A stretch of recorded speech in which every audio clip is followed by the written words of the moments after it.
Ers blynyddoedd bellach, mae Ysgol Sarwn wedi bod yn gweithredu dulliau dysgu drwy chwarae, ac mae hwn yn elfen allweddol o'n ffordd ni o weithredu yn yr ysgol.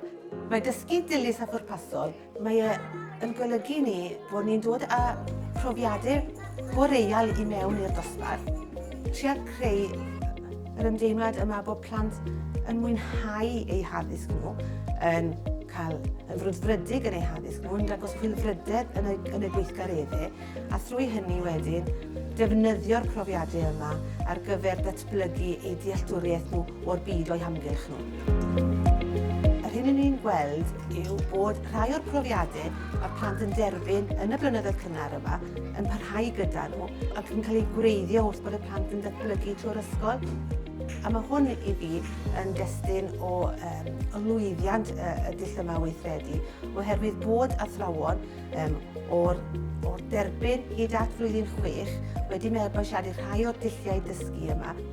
Felly, o ganlyniad i hynny, dyn nhw ddim yn sgiliau ac yn medrau sydd yn cael eu cyflwyno am gyfnod yn unig, ond yn sgiliau ac yn medrau sydd yn cael eu cyflwyno ar gyfer datblygiad gydol oes y plentyn. Fi wedi bod yn gweithio yn y ffordd hyn am amser. Fi'n rili teimlo bod y ffordd hyn yn gweithio i'r plant. Mae'n neis creu ardal cytrefol o fewn y dosbarth, naws dilys iddyn nhw. Dwi wrth fy modd yn mynd i siopa elusen a edrych ar gwefannau cymdeithasol am syniadau ysbrydoliaeth mwyn dod o pethau newydd mewn i'r plant.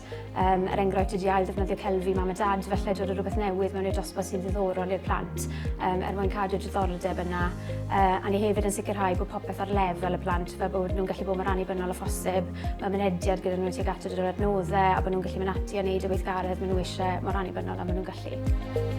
Fi bendant yn meddwl mae'r amgylchedd yn bwysig iawn, yn wedig i plant bach. Mae fe'n cam mawr iddyn nhw dod mewn i'r ysgol ar ôl bod gartre gyda mam a dad. Felly mae'n neis creu naws cytrefol iddyn nhw, maen nhw'n hapus yn yr ysgol. A fi'n gweld trwy ddefnyddio adnoddau sy'n fwy cytrefol, sy'n fwy dilys. Felly mae'r naws cytrefol yna'n dod mewn i'r dosbarth. Ni'n gweld bod y plant yn setlo mwy o fewn y dosbarth, maen nhw'n hapusach o fewn y dosbarth. A mae'r amgylchedd yn cael effaith enfawr o'r hynny. Yr ymateb dwi'n gweld yn y plant o ddydd i ddydd yw bod plant yn ymglymu yn ei dysgu yn fwy. Plant bach newydd yn dechrau gyda ni a wedi bod yn yr ysgol ers rhywbeth efnos ac yn teimlo'n barod i bod nhw wedi ymgartrefu'n llwyr yn yr ysgol. Y rheswm dros hynny yw bod y dosbarth, o'n farn ni, yn teimlo'n rhywbeth tebyg i beth yw eu cartrefu nhw. Felly mae'r dysgu dilys a pwrpasol yma yn treiddio mewn i lles plentyn hefyd wrth bod e'n ymgartrefu yn yr ysgol.